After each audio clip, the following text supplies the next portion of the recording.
Hello students, this is Rajiv Kumar, lecturer at DMT Inter College Dorley, Roorkee Road, Meerut. Today I am going to teach you class 10 English.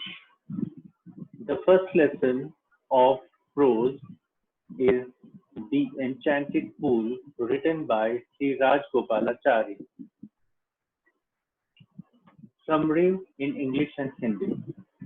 I have made this um, lesson bilingual, that is in Hindi and English, so that you may understand it in better way. The story The Enchanted Pool is written by Sri Raj Gopalachari. यह कहानी रहस्यमय तालाब श्री राज गोपालाचारी द्वारा लिखी गई है. This story belongs to Mahabharata, which is one of the greatest holy books of Hindus. यह कहानी हिंदुओं के सबसे पवित्र ग्रंथों में से एक महाभारत से संबंधित है. This story describes an accident that happened with the Pandavas brothers. यह कहानी वर्णन करती है एक दुर्घटना का जो पांडव भाइयों के साथ घटी. Pandavas were living in the forest during their exile days. Pandav वनवास के दौरान वन में रह रहे थे. One day they feel thirsty. एक दिन उन्हें प्यास लगती है. They went to the nearest pond to drink water. वे सबसे पास के तालाब में पानी पीने के लिए चले जाते हैं. That pond belongs to a yaksha who stopped them from drinking water. वो जो तालाब था वो यक्ष का था और वो उन्हें पानी पीने से रोकता है. And wants answer to his questions. और पहले वो अपने सवालों के जवाब चाहता है. But Arjuna, Bhima, Nakul and Sahadeva did not pay attention to his words. लेकिन नकुल, सहदेव, भीम वे सब उनके शब्दों पर ध्यान नहीं देते हैं. As they try to drink water, जैसे ही वो पानी पीने की कोशिश करते हैं, they fainted, वे मूर्छित हो जाते हैं. This is then elder brother, फिर जो सबसे बड़ा भाई है Yudhishthira goes to find them, उनकी तलाश में जाता है. He finds his brothers fainted near the pond. वो अपने भाइयों को तालाब के पास मूर्छित पाता है. He also tries to drink water. वह भी पानी पीने का प्रयास करता है. But Yaksha stops him from drinking water. परंतु यक्ष उसे पानी पीने से रोकता है. He asks him to answer to his questions first. वह पहले उसे अपने सवालों का जवाब देने के लिए कहता है. Yudhishthira answers to Yaksha's question and succeeds in reviving all his brothers. Yudhishthir यक्ष के प्रश्नों का उत्तर देता है और अपने भाइयों को पुनर्जीवित करने में सफल होता है. This story is very knowledgeable. यह कहानी बहुत ही ज्ञानवर्धक है. This story also describes Yudhishthira's love of justice. यह कहानी युधिष्ठिर की न्यायप्रियता के बारे में भी बताती है.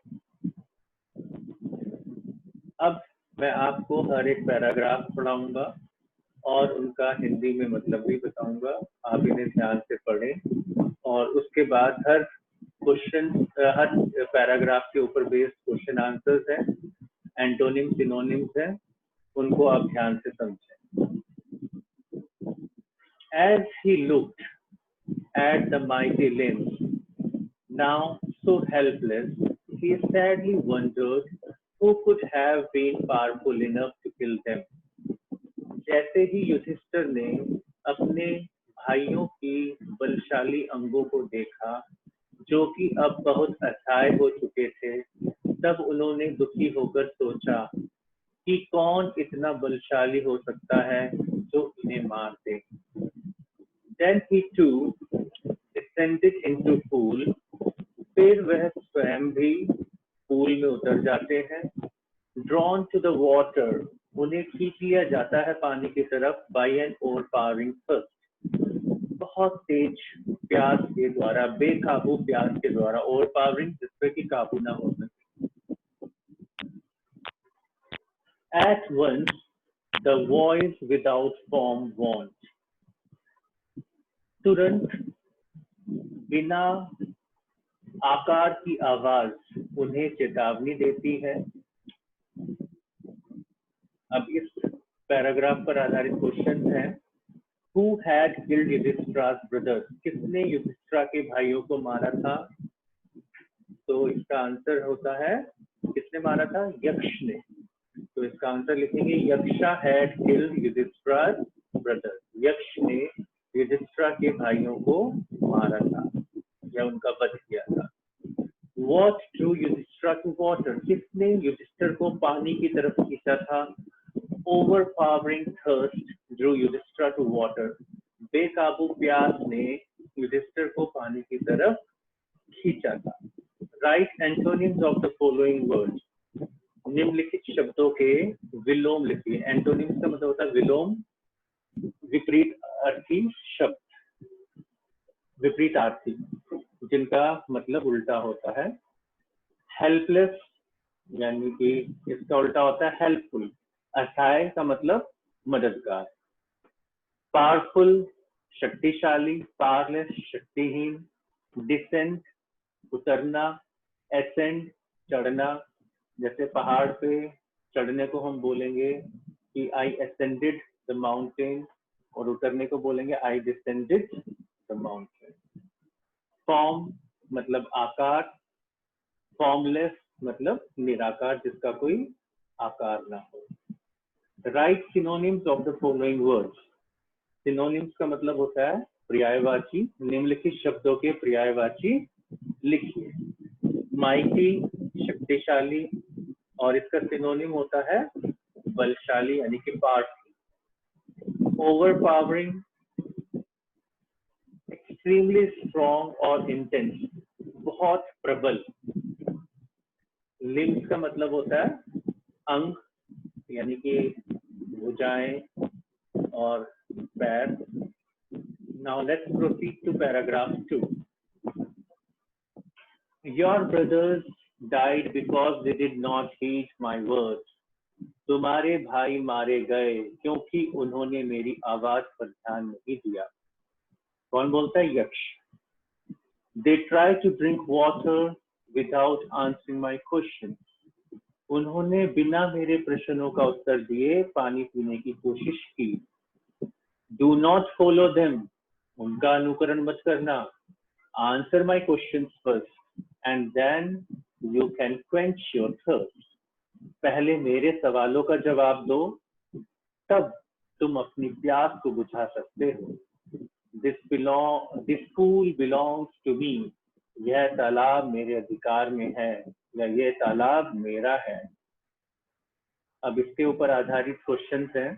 Why did Yudhishthira's brothers die? Yudhishthir के भाई क्यों मर गए? Yudhishthira's brothers died. युधिष्ठिर के भाई मर गए because they did not pay, यहाँ पर pay होना चाहिए, pay attention to Yaksha's words, क्योंकि उन्होंने यक्ष के सवालों का जवाब, उनके शब्दों पर ध्यान नहीं दिया। यहाँ पर ये पेड गलत है, आप इसकी जगह पे लिख लेना। डिड के साथ फर्स्ट फॉर्म ऑफ वर्ब हमेशा आती है, ध्यान रखें। They tried to drink water without answering his question. उन्होंने बिना प्रश्नों का उत्तर दिए पानी पीने की कोशिश करी। Who did the pool belong to? Pool किसके अधिकार में था? The pool belonged to Yaksha. Pool यक्ष के अधिकार में था। Write antonyms of the following words. निम्नलिखित शब्दों के विलोम लिखिए। क्वेश्चन, क्वेश्चन का उल्टा होता है आंसर। फॉलो माने अनुकरण करना, इसका उल्टा होता है लीड। यानी कि नेतृत्व करना। फर्स्ट का उल्टा होता है लास्ट, और डाइड का उल्टा होता है born. Right meaning of the following word, निम्नलिखित शब्दों के अर्थ लिखिए। हीड का मतलब होता है पे अटेंशन टू, यानी कि ध्यान देना। क्वेंच का मतलब होता है प्यास को बुझाना। Now let's proceed to paragraph 3। It did not take Yudhishthira a moment. Yudhishthira को एक क्षण भी नहीं लगा टू अंडरस्टैंड, ये समझने के लिए, that these could be no one than the words of a yaksha, कि ये यक्ष के अलावा किसी और के शब्द नहीं हो सकते हैं। एंड गेस्ट, और उसने अंदाजा लगाया, what had happened to his brothers, क्या हुआ होगा उसके भाइयों के साथ। It took him no time to see a possible way to bring them back to life. उसे यह सोचने में भी तनिक समय नहीं लगा कि उन्हें, यानी कि अपने भाइयों को जीवित करने का क्या संभव तरीका हो सकता है। He said to the bodiless voice, उसने निराकार आवाज से कहा, प्लीज आस्क योर क्वेश्चन, कृपया अपने सवाल पूछिए।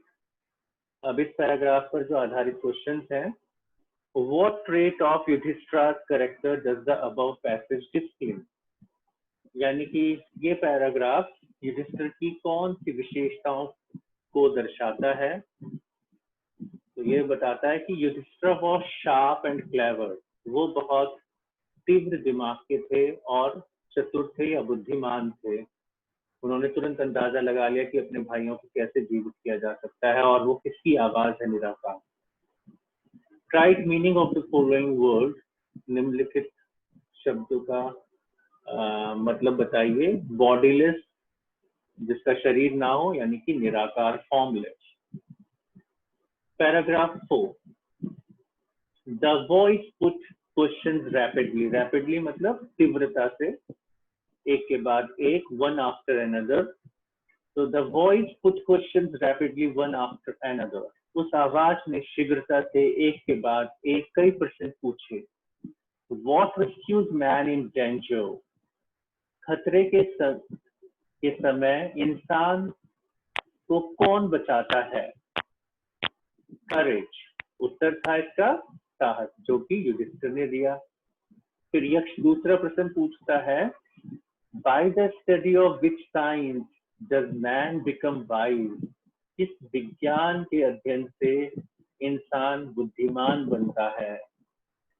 Not by studying any shastra does man become wise, किसी भी शास्त्र के अध्ययन, किसी भी शास्त्र का अध्ययन इंसान को बुद्धिमान नहीं बनाता है। It is by association with the great in wisdom that he gets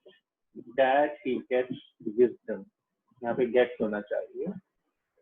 बल्कि महान ज्ञानियों की संगति ही वह है जो उसे बुद्धिमता या बुद्धिमानी प्रदान करती है। The yaksha asked, what is swifter than the wind?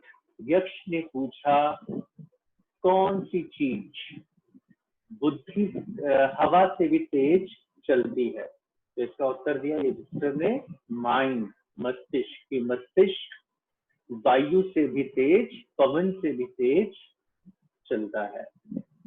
Now question answer based on the above paragraph. What rescues man in danger, कौन सी चीज मनुष्य को खतरे से बचाती है। करेज रेस्क्यूज मैन इन डेंजर, जो साहस है कोई हथियार नहीं बचा सकता, केवल जो साहस है वही इंसान को मतलब खतरे के समय वही इंसान की मदद करता है। What makes man wise, कौन सी चीज इंसान को बुद्धिमान बनाती है। The association with wise men makes man wise, बुद्धिमान लोगों की संगति ही इंसान को बुद्धिमान बनाती है। तो जैसी आपकी संगत होगी आप वैसे ही बन जाएंगे। बुद्धिमान लोगों के संगत में रहेंगे तो बुद्धिमान बनेंगे, मूर्खों की संगत में रहेंगे तो मूर्ख बनेंगे, चोरों की संगत में रहेंगे तो चोर बनेंगे।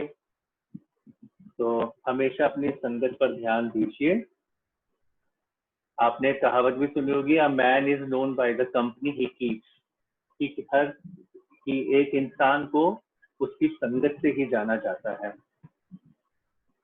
Right meaning of the following words, sorry ये छूट गया। Right antonyms of the following words, निम्नलिखित शब्दों के विलोम बताइए। रैपिडली मतलब शीघ्रता से, जिसका उल्टा होगा स्लोली, धीमे धीमे। वाइज मतलब समझदार, चतुर, इसका उल्टा होता है फुलिश या स्टूपिड, मूर्ख। Right meaning of the following words, rapidly का मतलब होता है फास्ट या स्विफ्टली। तो रेस्क्यू का मतलब होता है मदद करना, help. Now let's proceed to paragraph 5। What is more fated than a dried straw? सूखी हुई घास, स्ट्रॉ का मतलब होता है भूसा, या सूखे हुए भूसे या घास से भी अधिक सूखा हुआ या मुरझाया हुआ, पेड़ का मतलब होता है मुरझाया हुआ, क्या होता है? A sorrow stricken heart, दुख से भरा हुआ हृदय, यानी कि दुख से भरा हुआ हृदय भूसे सूखी हुई घास से भी ज्यादा मुरझाया हुआ होता है। What befriends a traveler? एक यात्री का मित्र कौन होता है? लर्निंग, ज्ञान। कि अगर हम कहीं पे भी घूमने जा रहे हैं, यात्रा पे जा रहे हैं, तो हमें वहाँ की भाषा, वेशभूषा, रीति रिवाज, नियम, कायदे, कानून, इन सबका ज्ञान होना चाहिए। तो हम वहाँ पर जाके किसी मुसीबत में नहीं फंसेंगे। वहाँ की भाषा का भी ज्ञान होना चाहिए ताकि हम खाना, पैसा मांग सके, उनकी भाषा का ज्ञान होगा तभी हम कोई सामान खरीद सकते हैं। Who is the friend of one who stays at home? घर पर रहने वाले का मित्र कौन होता है? The wife, पत्नी।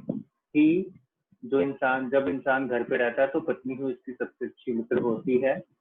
Who accompanies a man in death? मृत्यु के समय आदमी का साथ कौन देता है?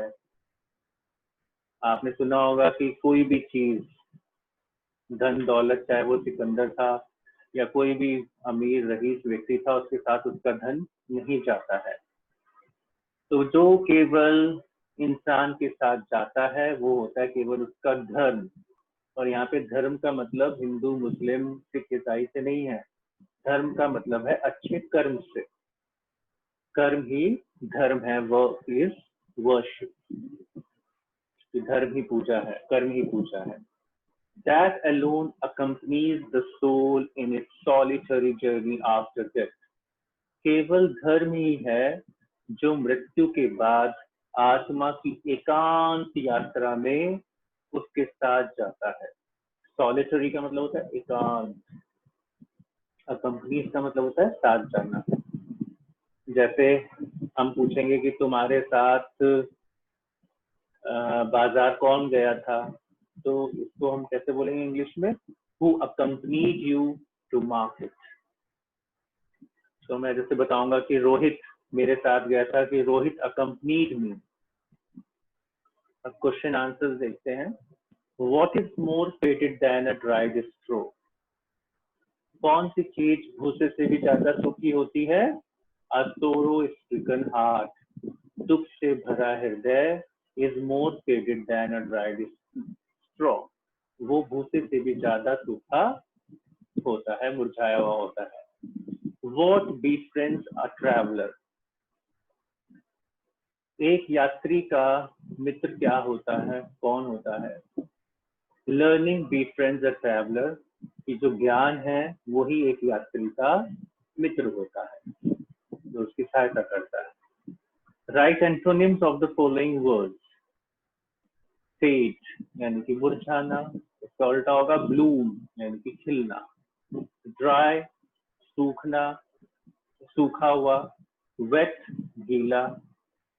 Sorrow दुख। Joy या happiness मतलब खुशी। Death मृत्यु। बर्थ यानी कि जन्म। Right meaning of the following words, निम्नलिखित शब्दों के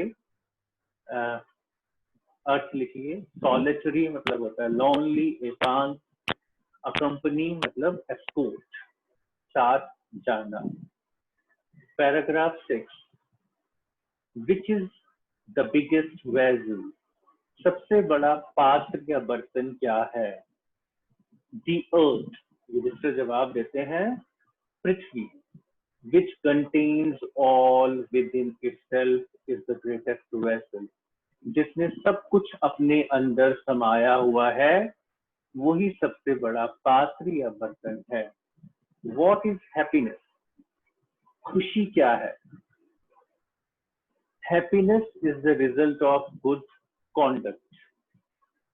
ये बहुत इंपॉर्टेंट क्वेश्चन है कि हमेशा इंसान बहुत पैसा कमा लेता है लेकिन फिर भी वो खुश नहीं होता है।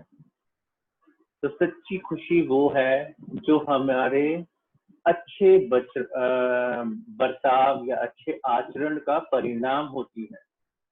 तो अगर हम दूसरों के साथ भला करेंगे, हमारा आचरण अच्छा होगा, जैसे हम किसी भूखे को खाना खिला दें तो जो वो खुशी मिलेगी वो ही सच्ची खुशी है। What is that by giving up which man becomes loved by all, वो क्या है जिसे त्याग कर, गिव अप का मतलब होता है त्याग देना या छोड़ देना, जिसे अगर इंसान त्याग दे तो वो सबका प्रिय बन जाता है। प्राइड, वो चीज है घमंड। फॉर इफ, यदि man gives up being proud, मनुष्य घमंडी होना छोड़ देगा या घमंड को छोड़ देगा, he will be loved by all, तो वो सभी का प्रिय हो जाएगा। तो ध्यान रखना है, कभी भी घमंड नहीं करना है। घमंडी व्यक्ति को कोई पसंद नहीं करता है। बड़े से बड़ा इंसान भी जब वो विनम्र होता है तभी उसको सब प्यार करते हैं। जैसे आपने सचिन तेंदुलकर का एग्जाम्पल देखा होगा, जैसे कि लोग क्रिकेट का भगवान कहते हैं, फिर भी आपने उनको देखा हो कितने हम्बल हैं, कितने विनम्र हैं। तो ये चीज सीखने की है आपके लिए। What is the loss which yields joy and not sorrow, वह कौन सा घाटा है जो दुख नहीं खुशी देता है। आपने देखा होगा अगर हमें कभी भी कोई नुकसान होता है किसी को भी, तो वो रोने लग जाता है, विलाप करने लग जाता है अपने नुकसान का। लेकिन ऐसी कौन सी चीज है जिसका घाटा होने से अगर वो हमारे पास से घट जाए तो भी हमें दुख नहीं होता, खुशी होती है। इसका जवाब देते हैं युधिष्ठिर, एंगर, क्रोध। If we give up being angry, अगर हम क्रोधित होना छोड़ देंगे, we will no longer be subject to sorrow, तो हम दुखी नहीं होंगे। अब इस पर आधारित question answers. Which is the biggest vessel, कौन सा सबसे बड़ा पात्र है या बर्तन है। The earth is the biggest vessel, जो पृथ्वी है वो ही सबसे बड़ा पात्र है जिसने अपने अंदर सब कुछ समाया हुआ है। What is the loss which yields joy and not sorrow, वो किस चीज की हानि है जो हमें खुशी देती है ना कि गम। The loss of anger yields joy and not sorrow, क्रोध की हानि हमें खुशी देती है ना कि गम। अब निम्नलिखित शब्दों के आपको एंटोनिम्स बताने हैं। हैप्पीनेस का उल्टा होता है सैडनेस, यानी खुशी का उल्टा गम। बिगेस्ट सबसे बड़ा, स्मॉलेस्ट सबसे छोटा। सॉरो का यानी कि दुख, इसका उल्टा होगा जॉय, खुशी या हैप्पीनेस। प्राउड यानी कि घमंडी, इसका उल्टा होगा हम्बल या मॉडेस्ट, विनम्र। Right meaning of the following word, निम्नलिखित शब्दों के अर्थ लिखिए। जॉय यानी कि सोरो, एंग्री का मतलब होता है, ये उल्टा लिख दिया यहाँ पे, एंग्जाइटी एंटोनिम लिखे गए हैं, काम और पीसफुल, ये एंटोनिम्स में आना चाहिए था। कंडक्ट का मतलब होता है बिहेवियर, और लॉन्गर का मतलब होता है शॉर्टर, लॉस का मतलब होता है गेन। और आज के लिए बस इतना ही। अब नेक्स्ट क्लास में आगे का आपको पढ़ाया जाएगा from paragraph 7 onwards. I hope you must have understood and enjoyed the class, and I'll try my best to make the class more interesting and better for you.